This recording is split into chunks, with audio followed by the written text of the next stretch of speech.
Welcome to another Lorcana League Night. Tonight, Roy and I are going to talk about other Lorcana YouTubers, Roy's Ladder Climb, and DLC, CCQ. What does that mean? We're going to go into the tournament scene, going from zero to a tournament player. My name's Christopher, this is Roy, and welcome to League Night. So, as all good YouTubers and other Spotify podcasts would say, don't forget, we're new, like and subscribe. So for this League Night, let's go and start talking about the other people who are talking about Lorcana. I can think of dozens off the top of my head, and this is a space that's really been growing, and people have started out and found new feet for themselves. One example is Inkwell Gaming. They have Squid for an icon. They were one of the first people I watched when figuring out how to play Lorcana. They're over in, I believe, like the UK. They have very thick English accents, so I would assume that's their native home or where they're currently at. I've seen a lot of people coming out of the US as well. Been some people who are dedicated to drafting YouTube channels, other people who've, like Lorcana Goons, been talking about the purchasing and the worth of cards, as well as covering deck list. They have a very large breadth of what they're talking about. And I think some of the other areas is people who dedicated to particular Lorcana strategies. So I've seen more and more people not just going into the YouTube space, but actually dedicating their full time to it. How much of YouTube have you gone into, Roy, for figuring out how to play Lorcana? I've been checking out a couple of it's kind of in between finance and play though. So for finance, I mostly go into Cardboard Kingdom though. He's got some exciting live streams, and on top of that, he's probably Lorcana's biggest hype man as far as like on the collector scene though. So he's like always updating people on big price spikes on slabs, just basically, and also teaching responsible investment, which is a breath of fresh air, especially in this environment. If you and me know anything about as far as like investments go, though, things could go really bad. So having that caution is really great. No, absolutely. And I would suggest, if you like that as well, go for Lorcana Goons. They're an older channel. They've been around for a while, and they have every Monday they release a video on the current state of card values as well. So I'm curious if they overlap in a lot of content or if they have some unique differences on how they cover. I guess Goons, I've only seen talk a lot more about speculative, what they think trends are going to be. Not more as a meta of if you want to be a monetary collector versus a game player, what you want to probably target. So I guess Card Kingdom may be better for that element instead. What about some other people that you listen to for like how to play and some of your top YouTubers for like rules? Oh, I personally have been watching this YouTuber Malferon though. He is like a big proponent of Sapphire Steel. So that's like, one of the main colors I tried to force when I went to my first pre-release with you. Remember when I was talking about like robots and stuff like that? So, because all the synergies, and he's been a really good proponent of that, basically running Moretta and 3 arrows and any sort of particular deck whatsoever, and breakdowns, pros and cons. On top of everything else, though, he's very, very easy to watch. Sounds like a really, really fun one.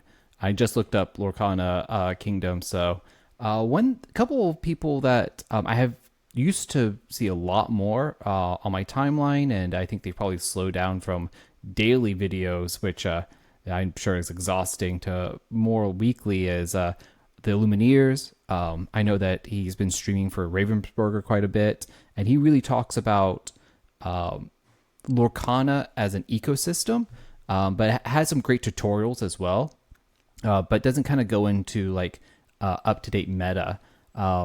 Another one that I think's been kind of big is like the Forbidden Mountain, where he actually has a Metafy, which is a dashboard where you can go in and like he'll teach classes on like, hey, this is the current way to play this deck currently. So I've been watching a bit of those streamers as well, YouTubers as well, and of course they stream a bit as I think Forbidden Mountain actually goes to tournaments and streams their tournament plays. Lorcana Academy is someone who I used to watch, but I don't think that they stream and they make any more videos. Yeah, the last video was a year ago, and two of the people from Lorcana Academy broke off into a brand new channel that what was it called? It was Play in Lorcana, which is an interesting one. Have you? It's not much often I've seen people rebrand. So if I guess a group of people were doing a channel, they break it down into they do a new channel launch. Have you seen much of that for other game YouTubes, or is this something that's kind of unique to just kind of how social media is kind of running with Lorcana? Oh, I mean, just like any channels, that they're basically human though. MTG channels have been fairly consistent throughout the last 10 years though, so these been either staying together or just or basically just shut down completely. But the main ones like just basically like the people who create MTG Goldfish, like that website though. They have a lot of good. They have like a lot of good material under the umbrella for the game of Magic. But as far as something creating something like that, I don't know if there's gonna be something similar to MTG Goldfish, but right now Duels.Inc. and those Inkdex websites though, they seem to be doing pretty well as far as tracking the meta and everything else. So Yeah. I Something oh, go ahead. something that I also like in Duels.Inc. that you can a type of what play, and only one person I've seen for Lorcana does this, called the Mad Drafter, where they talk about draft play. I mean, that's my favorite mode to play in Lorcana versus constructed, and you can go on to Duels Inc. and join others in a draft tournament. I do investing on the side. So like Oh watching all yeah. the collector stuff though, seeing them getting emotional or basically reacting to certain things in terms of the market though, that appeals to me as far as like I like to read the tea leaves when it comes to that because seeing the collectors market though, as much as I don't like scalpers or of any of that sort of negativity towards the game though, it is one of those necessary evils though, because you got to get people interested financially in the game though, because who's gonna buy the boxes? Like, who's gonna buy Yep. everything? But then that runs into the problem, of course, that we talk about, product scarcity. Shortages. Yeah, Yeah. shortages are actually good for a game, in my honest opinion though. You could shoot me later about it though, but when you increase like the desirability of a product though, you just get people more excited about like the product, opening it up, going to the pre-release, attending all the events, and then supporting the LGS though. I mean, what do you think runs an LGS though? It's not just basically hopes and dreams though. It's literally money. So it is a business. Yep. Right. No, totally. And I absolutely agree that product, it is better to sell out of a product versus have too much of a product for a community, because it'll disincentivize for that company to keep stocking that product. So I agree with that sentiment. So yeah, no, for me, I'm kind of split. So it comes down to like one or two things of what I'm in the mood for. I like Lore Chronicles. They have great YouTube channel where they go over really neat combos, really neat like how to do deck stuff, how to play, how to put stuff together. And I always love to just see like, oh, I didn't think about that combo. I'm making that mistake. So, just to improve my gameplay, time after time. But I've been watching a lot of Lore Games, and Lore Games streams games, live games against other people. And he's talks quite a bit. He talks through his hand, talks, to the chat as well. So, he's a good player, of course. So it would be very boring to watch a bad player just lose all the time and Are you kidding me? not have Actually, useful things. I But would kill to yeah, actually watch that. To be perfectly honest though, like in yeah, a sea full of content creators though, I would like to see somebody start from the exact blank slate from beginning to. watching his stumbles though and seeing him develop as a player though. That would be one piece of content that I would do. Unfortunately, Yeah. I don't think either of us could be qualified for that though, because we have like heavy experience in the game though. But like, just grab somebody off the street though, and basically, I want to see what you could do. It's like, oh, what's a card? What's this and stuff like that, and then just going from there to there to there as they progress. You know what? Maybe we'll figure something out. I could think of a couple of people who might be perfect specimens to watch their gameplay and Look at hear how they you. do and talk about it. So, anyways, All so right. content, yeah, a lot out there, and we can always have fun watching, finding new stuff. So, I hear though, as far as people playing, you've come up with a spicy deck on today's meta chat. What spiciness have you pulled out today? Oh, it's not spiciness. It's actually like a very old archetype. But it's one that's not played that often actually. So what I selected for my ladder run last week is I hate to say it though because this is the deck that's killed me in the past. Amber Blue Control. Now, for a lot of you that have been playing either young and old or past or anything like that, this is the standard fare to where you build up everything to a certain point, wait for your opponent to fill up their board, wipe it out, slap a biggie, and then finish the creature like that, or finish the match just like that. So I wanted to take the most basic concept of control and see how hard I could actually push it. So I love that concept. yeah, So, what does your deck list look like? my deck list is, and I'll do an audio of this though. So starting from the top, four copies of develop your brain to one CMC. Look at the top two, put one in your hand, the other in the bottom deck. Sell the Azure Sea. It's a card ramper, card drawer. Tipo. Tipo I specifically use if I have too many uninkables in my hand or if I draw into them, where 9 times out of 10 there's sweepers I don't need. So I love using Tipo to basically put any card into my inkwell as part of my ramp strategy. Vision of Future, two CMC, look at the top five, put one in your hand. And then this is kind of the deck tech here. So Ohana meets family. This card is simply amazing to me though, and I understand why it's a rare. So it's a 3 CMC inkable, remove all damage from a chosen character of yours and draw one card for each damage from this way.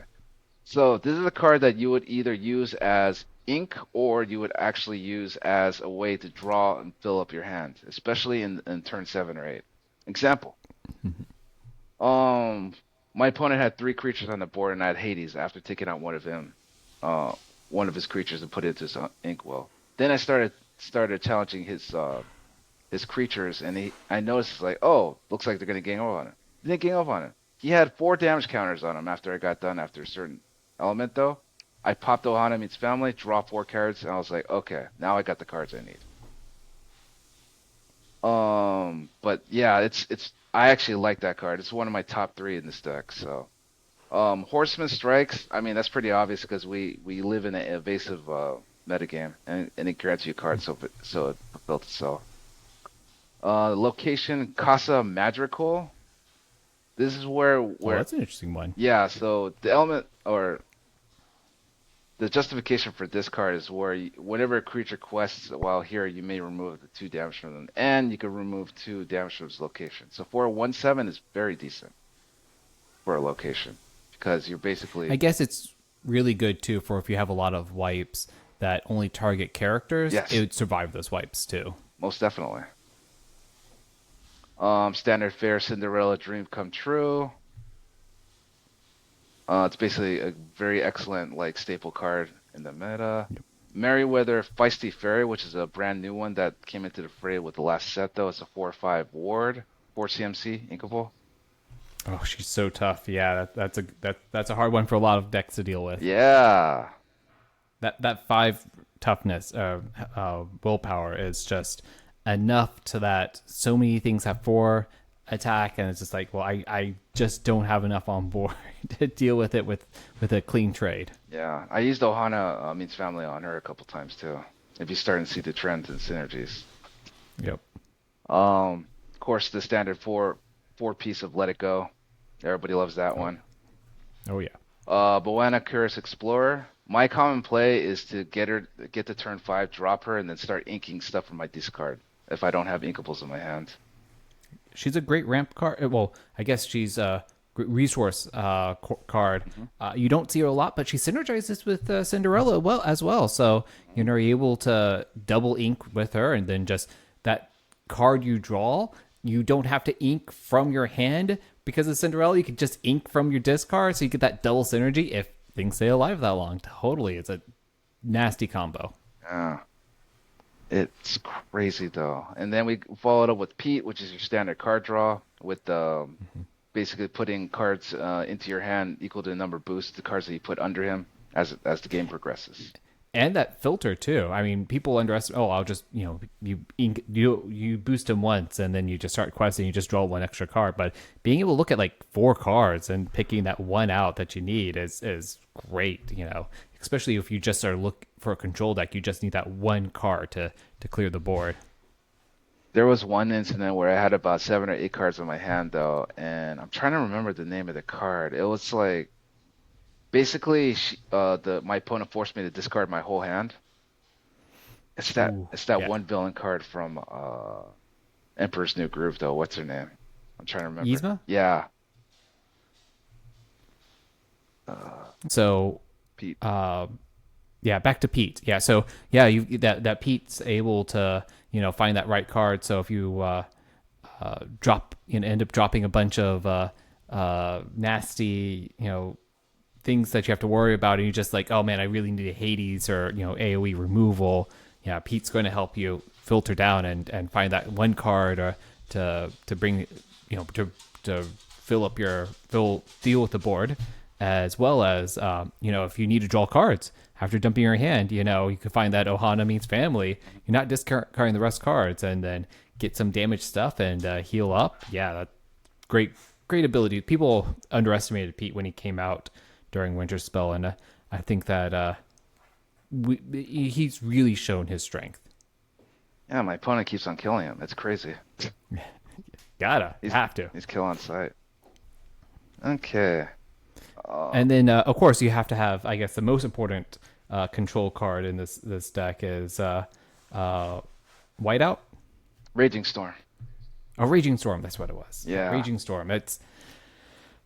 It frustrates me that is in yellow amber, not ruby, because as a ruby card, if I've ever seen one, but I mean, that symmetrical destruction, it doesn't necessarily care about, doing damage to someone's health and stuff like that. So, but you know what? It's a good card. And I'm glad that they printed a new Be Prepared that can't be sung by a big creature. That's an action instead. That's just too And inkable powerful too. now. So, No, it's so powerful. Like, be prepared though. I was it looking is. at it compared to this card. I'm like, oh, okay. There's a reason why this rotated out though, because you could sing with this and actually banish all characters for less CMC.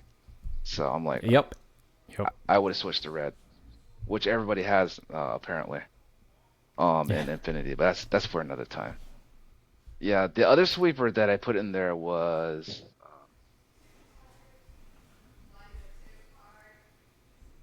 oh, the other sweeper was Spooky Sight. It's the 6 CMC I one. like that. Yeah. Yep. People underestimated that, especially with a lot of the dogs out there. Hmm. I brought Blurple with Spooky Sight because I mean Blurple doesn't have the ramp, but again, there's smaller things aren't that important. And when I dropped down, like, okay, cool, I'm ready for the next phase, and we were now to the genie part of the match to start dropping down Spooky Sights. Even though it's uninkable, you get that mana as well as, or you get that ink as well as your opponent. So you get to ramp up kind of in a fun way as clearing the board, and you choose when that happens versus you know something like Hades where you go like, well, I can only choose with that one character that's a threat. Yeah, it's an AOE clear. It's a good sweep against aggro. So I love that tech card in there. Yeah, it saved me on a couple occasions though when the board was flooded with 4 or 5. The best time to actually do it is on turn 4 if you could ramp that hard. To be perfectly honest though, Yeah. because Yeah. unless they got cards to replace all the ones I wiped, then they're basically going to be way behind.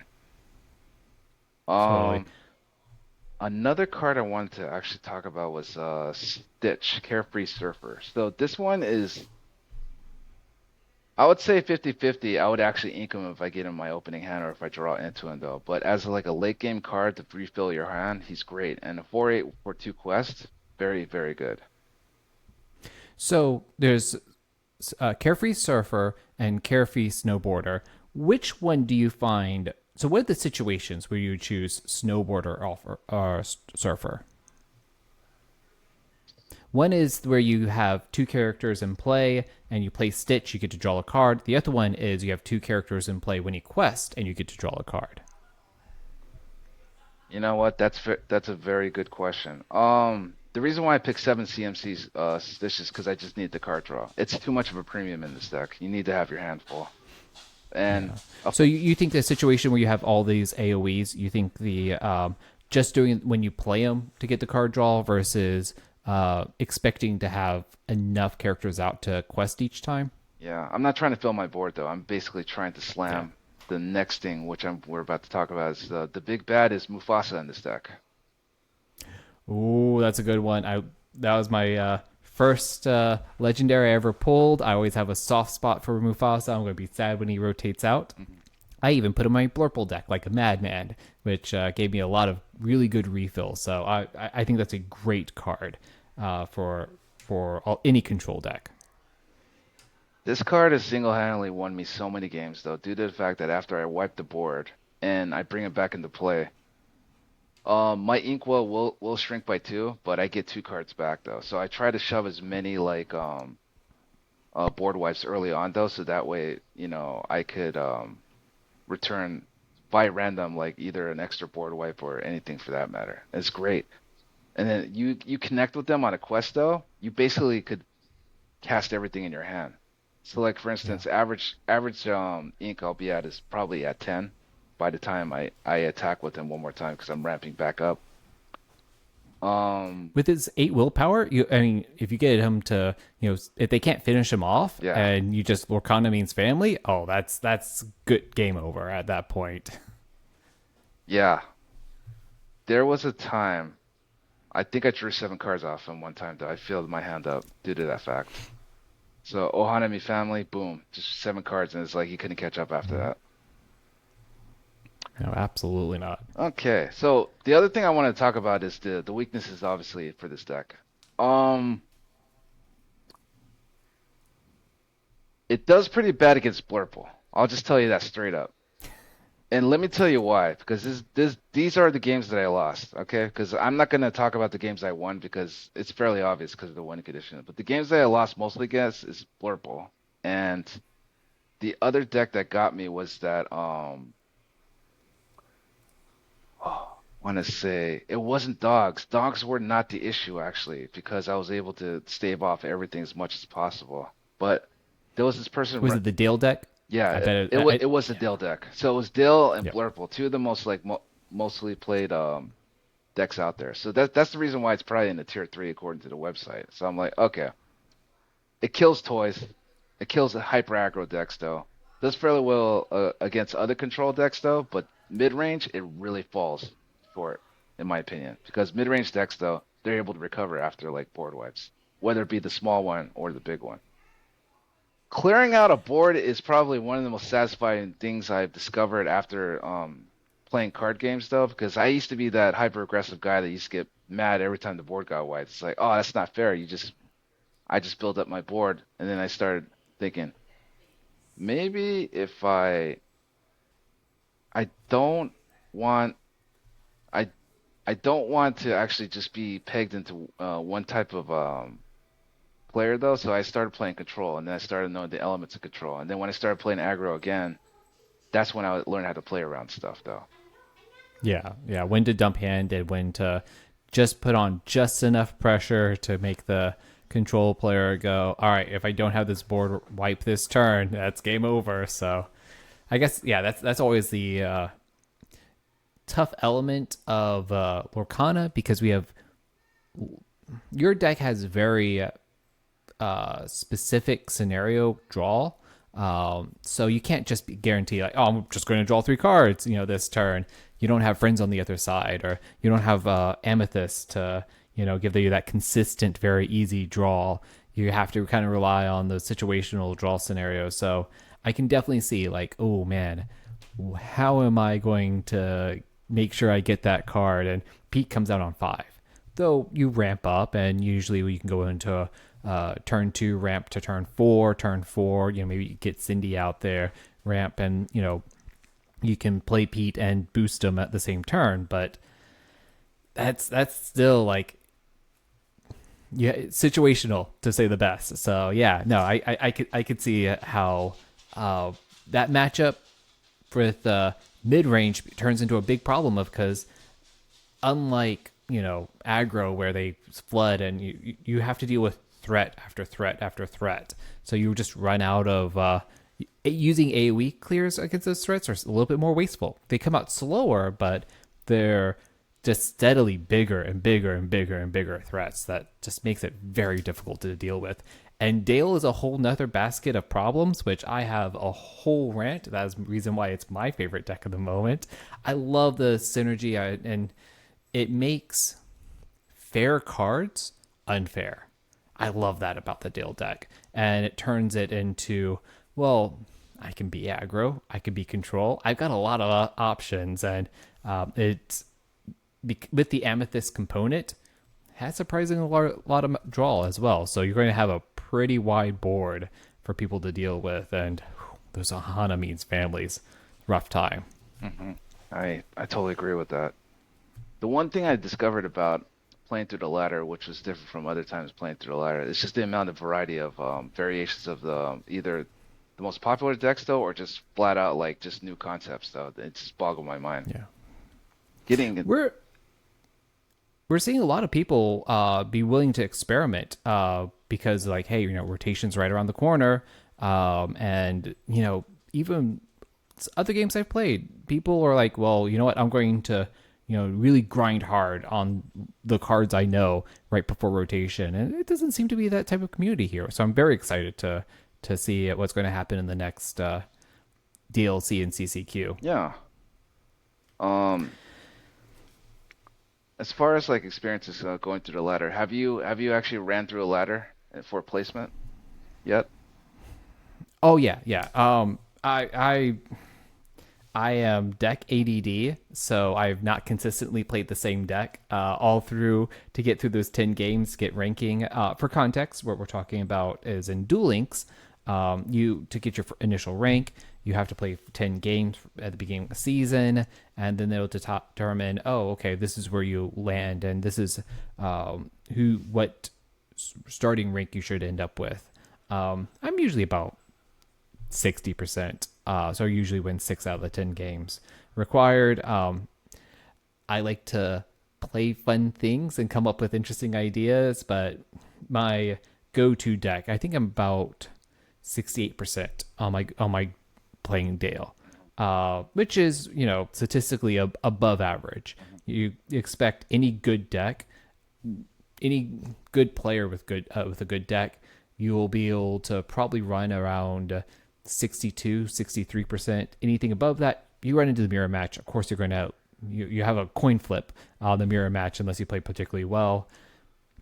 Because of my mediocre ladder placement, I probably am placed a little low for my skill level just because I'm playing some fun stuff. So I get some easier matches. I have a little bit higher win percentage with that deck. I did a lot better than I expected actually, just going into a blind with one deck. But Nice. Do you do best of one or best of three? I did both queues.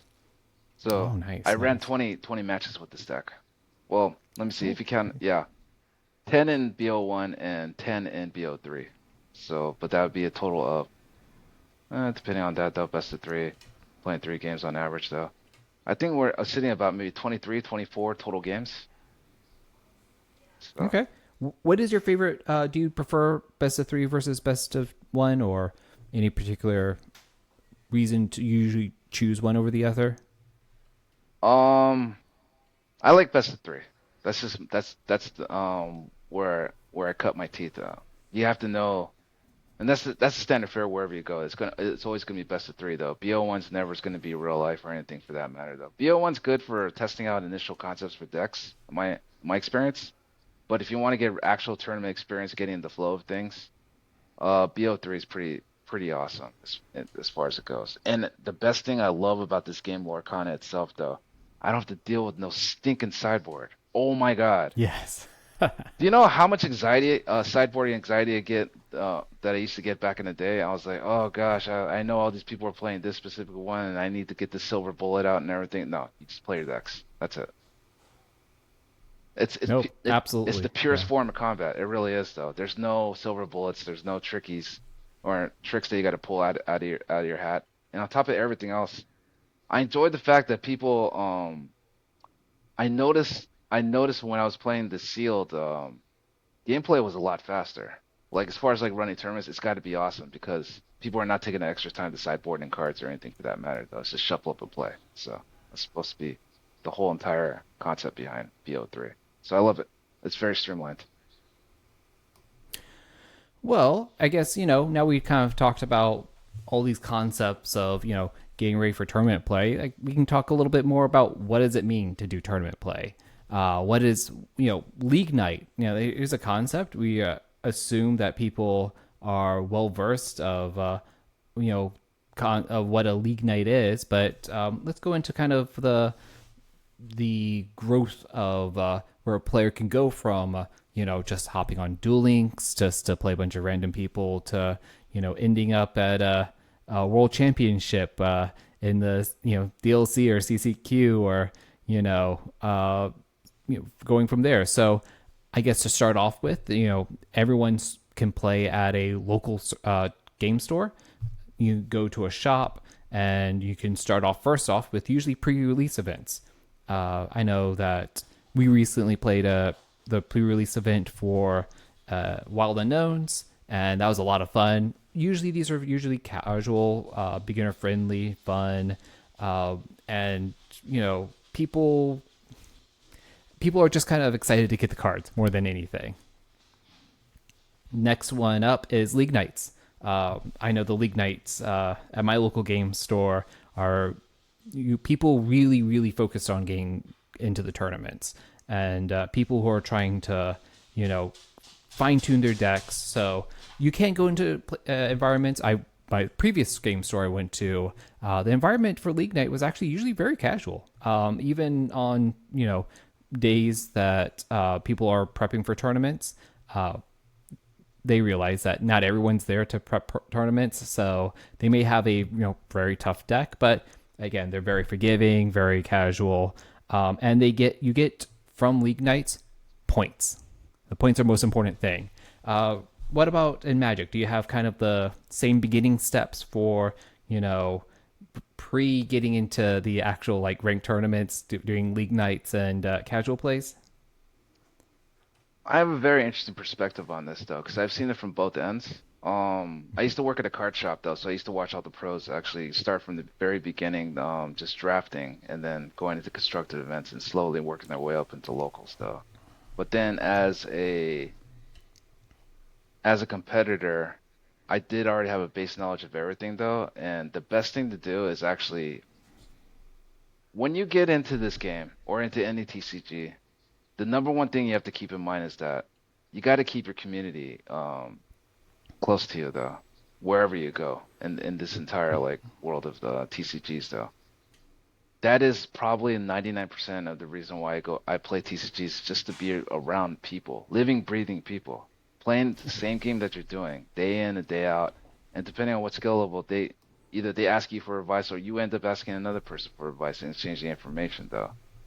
That's the number one key thing that is important though, whether you're going competitive or not, because you will eventually fall into the crowd of whatever direction you decide to go. If you want to keep it casual, kitchen tabletop, completely fine though. That's how you make your friends though, and then you start setting up nights maybe at home, like there, and you guys, start celebrating your kid's birthday or anything like that. It's a really great way to build a community and get to know people, especially in this digital age though, where we're all supposed to be connected, but yet we don't see each other on a daily basis though. People barely speak to their neighbors though, so if you want to get some social interaction going out there, Go out there and play a couple games. Now on the competitive side, you're gonna have to learn how to drown on the more on the more frequent Yeah. side. You gotta be beaten. You have to go into the mentality that you will be beaten and you will be severely like embarrassed left and right. You'll miss a drop. Um, you'll not properly sequence correctly though. You'll overfill the board, you overcommit, you undercommit, and then you start looking at certain things like, okay, what am I doing wrong? And then that's when you start talking to members of the community though. A lot of competitive players I ran into, they're very nice, very good with advice, and a good portion of them are blunt, which is actually Yeah. refreshing when it comes to when it comes to like brush up on your skills though. Sometimes you need a little bit of tough love. I got a lot of it. So, Yeah. Set championships is if you once you get really really comfortable at your league nights and say like, okay, I know what I'm doing. This is a deck I love. I'm going to bring, and I have the cards to actually play. Set championships. Now you can go to set championships just to support your local game store. Go to set championships just to, play a fun game with a bunch of competitive people. But that is a competition. It's beyond league night where even though people might be preparing, they have to understand. You're getting some points, sure, but you're there to have fun. League night is what keep game stores supporting a game system. Set championships, are the cherry on top for those who really want to take their gameplay to the next level.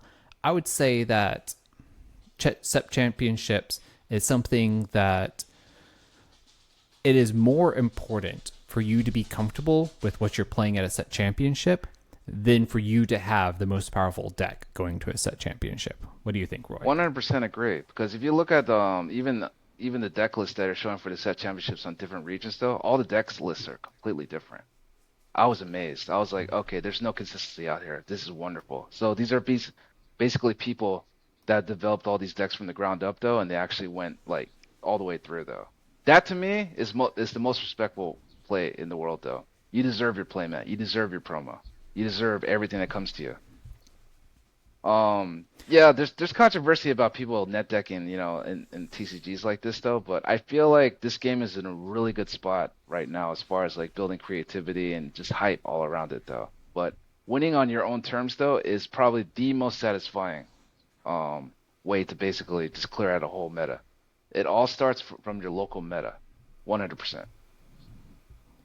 Then the next level up. So you at this point, if you're going beyond set championships, that means that not only are you comfortable with your deck, you have a good deck.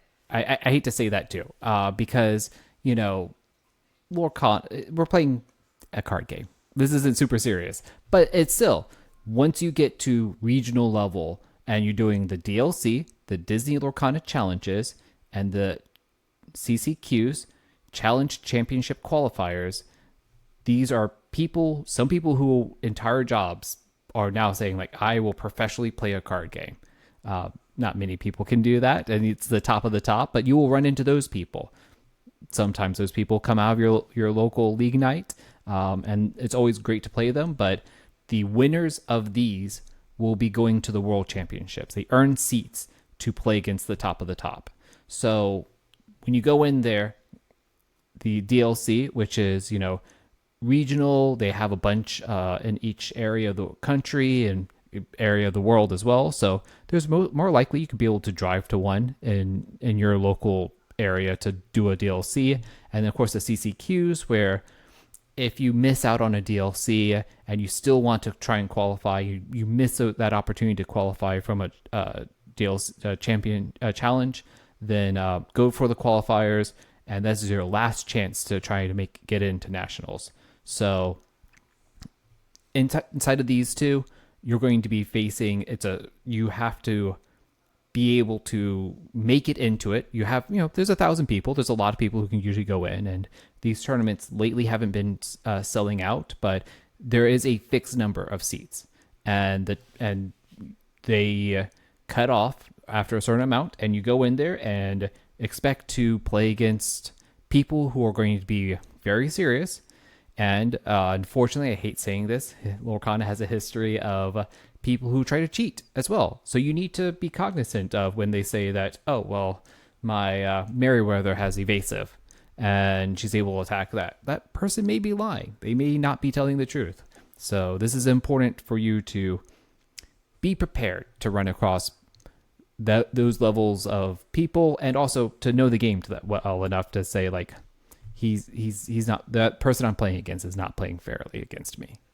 Whatever level of play that you decide to actually go into, especially in the competitive scene, though, never be afraid to call a judge, though. The judges are there to be impartial and to assist the players, 100%, though. They're not standing around for nothing, okay? So, Absolutely. yeah. I think that's something where someone, I very much don't like to be, argue with people. I don't like that even in card games, if like, hey, someone doesn't, you might call someone out as like, hey, I think you have 5 copies of a card in your deck. You don't have to actually, challenge them yourself. You can say like, hey, judge, just I have a quick question.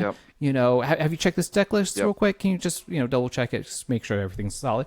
Don't be the confrontational one. Judges will be happy to do that for you. Well, not happy. It's their job there to do it for you. So, and a lot of the times that if you have a concern, again, this is a great community, and judges are known to really help out. The last circle is suppose you win your CCQs or DLCs in your area, you get to go to nationals, and the top national players will go to championships.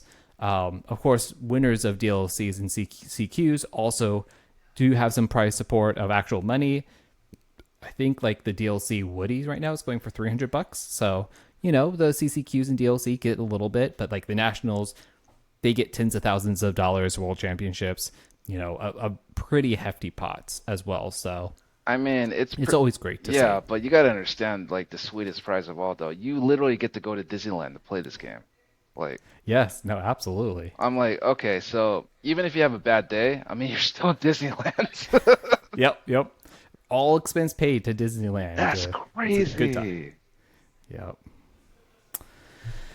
Well, do you have any things that you've seen from running a store in terms of tournaments that you like say, this is what you should come in for. This is what you should come to expect for Disney Lorcana or Magic the Gathering. I want to say per se, yeah. My primary experience is in Magic the Gathering, though. But what I've observed in my short time inside the Lorcana community, there's a lot of improvements out there. Number one, just the sheer vibe of the place, though. When I was playing pre-release, though, very nice, very excellent. Everyone's open on top of everything else. It's a very welcoming environment, though. I mean, that's why the game store that we actually went to for a pre-release, though, got featured. Oh yeah, no, absolutely, yeah. Game Castle got featured by Ravensburger, and that was very exciting to see because I know all the people who are in that article are talking great things about it. So I'm glad that they were recognized for all the hard work they do to put in a really competitive but yet friendly environment. So they have a very dedicated group of players who come in there and are able to be welcoming while they're coming in there for a purpose. They're coming in there to go to that next DLC and hopefully win one. And actually, I think that we've had 3 players from Game Castle actually get in the top 5, though. I know a couple of people lost to dogs, and I've been hearing about that on the Discord. Their frustration there. That's fine. Rotation's coming up soon, though, so Yeah. we'll see a lot of shakeups, though. That's something. Whole new world. Yeah, whole new world. Another thing that I've noticed in the competitive scene, though, it's like the one thing you have to prepare for, and I hate to say this every single time, stay hydrated, please, for the love of God. I've seen so many people like pass out because they haven't drank water for like 11 hours out of the day, though. These tournaments are long, and make sure if you do eat something, make sure that if you're anxious or anything like that, or if you got a bad stomach, though, don't eat anything the whole day. Just it's embarrassing because then you'll have yourself an episode, and then that's gonna be like either it'll be a funny story or a bad story, but either way, it's still gonna be kind of gross, though. That's a great point. People forget, you're still a human. You're not a robot. You need to take care of your body in whichever way you need to. So hydration, I think, if your brain sizzles up from not enough water, you will be having trouble making those decisions. And anything you can do to ink out on like a tournament day to give you a little bit more edge. And if that other person's slowly burning out and go, well, I still have my bottle of water that's keeping me hydrated, keeping me going, then that's a smart thing. Too much caffeine or sugar, you might get a crash at the end of the day. Oh. So if you go, I'll just pound sodas, maybe you want to wait that for the last match of the day. A nice reward as something sweet or something caffeinated to go, okay, you know what? Had a long day. This is where I am. I'll just enjoy something for my last game. And another thing I reiterate though is make sure you keep all your belongings close to yourself though, because theft is a thing. Like I know, totally. I know this game is still kind of fresh though, but the same rules should apply though, regardless. Yeah. Well, I think we just solved another league night, and it is time to open our packs. Roy, do you have your pack? Do you want to go first this time? Yeah, I'll go first this time. Last time it was a total dud though, but let's check this out. We got another Wilds Unknown. So there we go. Hey, you know what? Having that pack is not a dud at all. So I'm sure that there's something great coming out of there with how they've disappeared from shelves completely. Can't even get it at Target. I went to Barnes & Noble. They didn't have any. Oh my gosh. Yeah. Okay, so let's take a look here. Excellent. Okay. All right, starting from here. Got Sabotage. Dangerous Plan.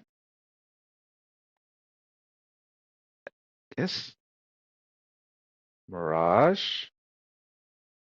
Dr. Cerebellum. Jocelyn. Journal. Hand in the box.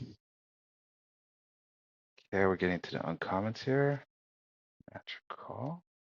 Cruella for the rare. That is a rare, right? Yeah, that is a rare. Got that. Burgess. Eleanor. And that should be it right there. There is my foil. Eleanor. All right, no. A rare? Yeah. No hits. Just Cruella. No hits. Okay, so for me, got the Snowball. Mother knows best. Oh wait, no. This is Mother Will Protect You, right? Darkwing Duck. And Aduna. And then we have a Cena. Stitch. Wisdom of the Willow. Okay, not bad. Oh, some Mother's Necklace. A Scrooge's Counting House. Graveyard. Okay, so this is actually a pretty popular one. Glad to see something if I ever want to run the Wreck-It Ralph with him. Oh, and then we have the Pocahontas. That's a nice legendary. And all right, shiny common. Yow. Well, thank you for joining us, and don't forget to like and subscribe if you enjoyed what you saw today at League Night. We'll love to hope you come back and have another night with us. And Roy, any wise wisdom for what you plan on bringing this week for League Night? I think I'll go for another run this week though. I'll see on BO1 though, and I'll come back and report my findings though. I'll try something mid range though, most definitely. Mid range. I'm sticking with Dale. Nothing has convinced me to move off of Dale. I've had the most fun with that, and it's kind of a bully deck. And I have a short amount of time to play, so just here going to bully some people and call it a day. So I love that. All right. I love it. Thank you, everyone, for joining us, and I will see you next week.